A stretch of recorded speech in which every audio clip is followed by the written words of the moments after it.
नमस्कार दोस्तों, स्वागत है आप सभी का अपने YouTube चैनल में। आज के इस वीडियो में हम लोग जानेंगे साइंस के 50 महत्वपूर्ण प्रश्न जो एग्ज़ाम में बार बार रिपीट होते हैं। दोस्तों, यह कंटेंट आप सभी के लिए है जो आने वाले एग्ज़ाम है दोस्तों, बहुत ही महत्वपूर्ण होगा। चलिए शुरू करते हैं। अस्थायी चुंबकन किस स्थिति में किया जा सकता है? तो इस्पात इसका राइट आंसर हो जाएगा। अस्थायी चुंबक बनाए जाते हैं तो नर्म लोहे के बनाए जाते हैं अस्थायी चुंबक। विद्युत चुंबक नर्म लोहे के बनाए जाते हैं, क्यों? अधिक चुंबकीय प्रवृत्ति तथा अधिक धारण क्षमता के कारण विद्युत चुंबक नर्म लोहे के बनाए जाते हैं। याद रखिएगा, यदि एक चुंबक को दो भागों में विभक्त कर दिया जाए तो क्या होगा? दोनों भाग पृथक पृथक चुंबक बन जाते हैं। किसी चुंबक की आकर्षण शक्ति सबसे अधिक कहाँ होती है? तो दोनों किनारों पर आकर्षण शक्ति सबसे अधिक होती है चुंबक की। किसी चुंबक की आकर्षण शक्ति सबसे कम कहाँ होती है? तो मध्य में सबसे कम होती है चुंबक की आकर्षण शक्ति। निम्न में से कौन सा कथन असत्य है? तो याद रखिएगा, किसी चुंबक के बीच से तोड़े देने पर इसके दोनों ध्रुव अलग अलग हो जाते हैं, यह कथन असत्य है। चुंबकीय क्षेत्र का मात्रक होता है तो गॉस इसका राइट आंसर हो जाएगा। चुंबकीय फ्लक्स का मात्रक होता है तो वेबर इसका राइट आंसर। निम्नलिखित में से कौन लोह चुंबकीय पदार्थ नहीं है? तो तांबा इसका राइट आंसर हो जाएगा। निम्नलिखित में से कौन सा अणुचुंबकीय पदार्थ है? तो ऑक्सीजन अणुचुंबकीय पदार्थ है। लोह चुंबकीय पदार्थों के भीतर परमाणुओं के असंख्य अति सूक्ष्म संरचनाओं को क्या कहा जाता है? तो डोमेन कहा जाता है। एक डोमेन के परमाणुओं की संख्या क्या होती है? तो एक डोमेन में परमाणुओं की संख्या 10 से 18 से 10 से 21 होती है। अस्थायी चुंबक जिस पदार्थ का बना होता है वह होता है तो फेरोमैग्नेटिक होता है। जिस पदार्थ का बना होता है। मुक्त रूप से निलंबित चुंबकीय सुई किस दिशा में टिकती है? तो उत्तर दक्षिण दिशा में टिकती है। चुंबकीय कंपास की सुई किस ओर इंगित करता है? तो चुंबकीय उत्तरी और चुंबकीय दक्षिण पर इंगित करता है। निम्नलिखित में से कौन एक अणुचुंबकीय पदार्थ है? तो जो पीतल है एक अणुचुंबकीय पदार्थ है। स्टील को चुंबकीय करना कठिन है क्योंकि अधिक धारण क्षमता होने के कारण स्टील को चुंबकीय करना कठिन है। एक स्वतंत्र रूप से लटका हुआ चुंबक सदैव ठहरता है उत्तर दक्षिण दिशा में। निम्नलिखित में से कौन सा एक प्रवृत्ति अणुचुंबकीय है? तो ऑक्सीजन इसका राइट आंसर हो जाएगा। निम्न में से कौन विद्युत अणुचुंबकीय है? अचुंबकीय है। विद्युत कौन? तो तांबा एक विद्युत अचुंबकीय है। चुंबकीय याम्योत्तर और भौगोलिक याम्योत्तर के बीच कौन को कहते हैं?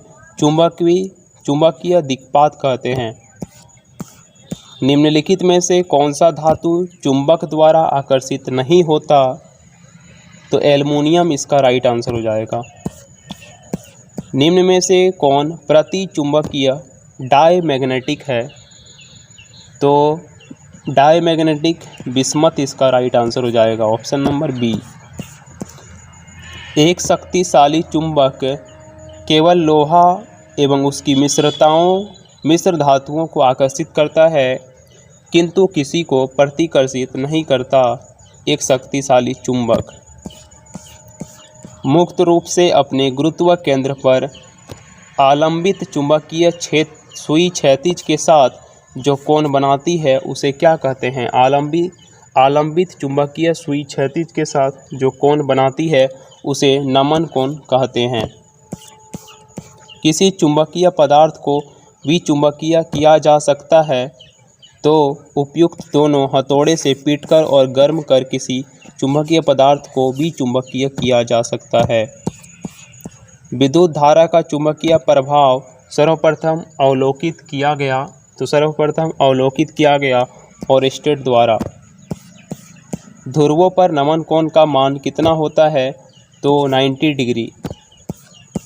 मुक्त रूप से लटकी चुंबकीय सुई का अक्ष भौगोलिक अक्ष के साथ कोण बनाती है 18 डिग्री का। एक स्थिर चुंबक हमेशा दर्शाती है तो उत्तर तथा दक्षिण दिशा, दक्षिण दक्षिण, उत्तर उत्तर, दक्षिण दक्षिण, दक्षिण दक्षिण एक स्थिर चुंबक दर्शाती है।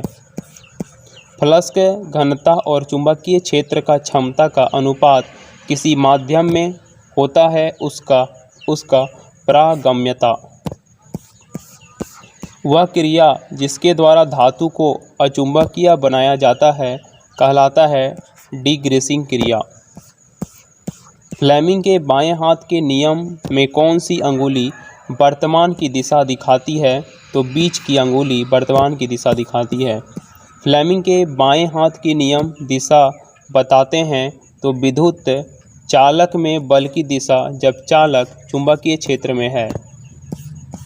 निम्नलिखित कथनों में कौन असत्य है?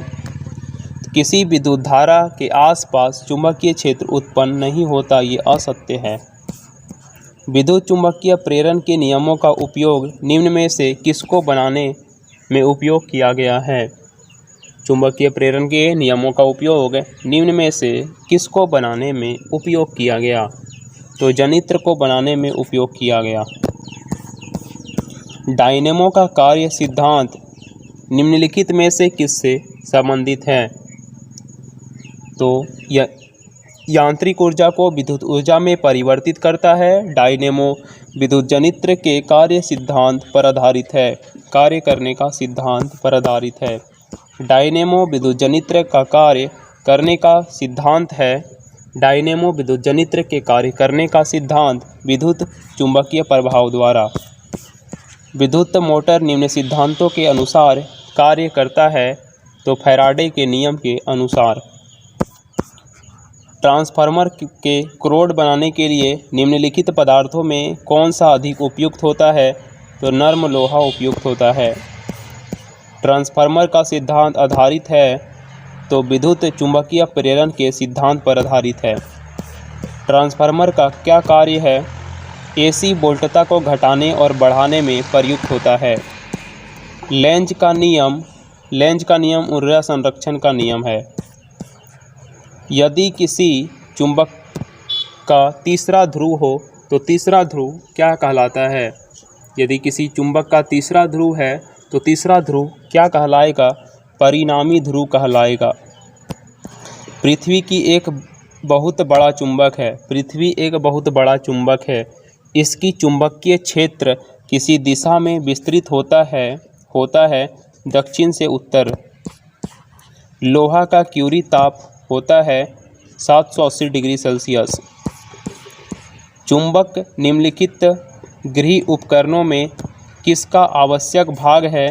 तो उपयुक्त सभी बुलाने की घंटी, पंखा, धुलाई मशीन, ये सभी गृह उपकरणों में आवश्यक भाग होता है। विषुवत रेखा पर नति कोण का मान होता है 0 डिग्री का। एक समान चुंबकीय क्षेत्र में बल रखने रेखाएं होनी चाहिए। एक समान चुंबकीय क्षेत्र में बल रेखाएं होनी चाहिए तो अभिसारी होनी चाहिए। ये प्रश्न आपके लिए दिक् सूचक का प्रयोग किसका पता लगाने के लिए नहीं किया जा सकता? चुंबकीय उत्तर दिशा, उत्तर दक्षिण दिशा, चुंबकीय ध्रुवता, चुंबकीय की शक्ति या चुंबकीय क्षेत्र की दिशा। तो दोस्तों ये 50 महत्वपूर्ण प्रश्न जो आप सभी के लिए इम्पोर्टेंट है। आई होप ये वीडियो आपको पसंद आई होगी। और भी इसी तरह के प्रश्न देखने के लिए ज़रूर इस चैनल को सब्सक्राइब कर लीजिएगा ताकि आने वाले इसी तरह के कंटेंट आपसे मिस ना हो। मिलते हैं जल्द ही एक नेक्स्ट इसी तरह के कंटेंट में, तब तक के लिए धन्यवाद। इस वीडियो को ज़रूर लाइक कीजिएगा।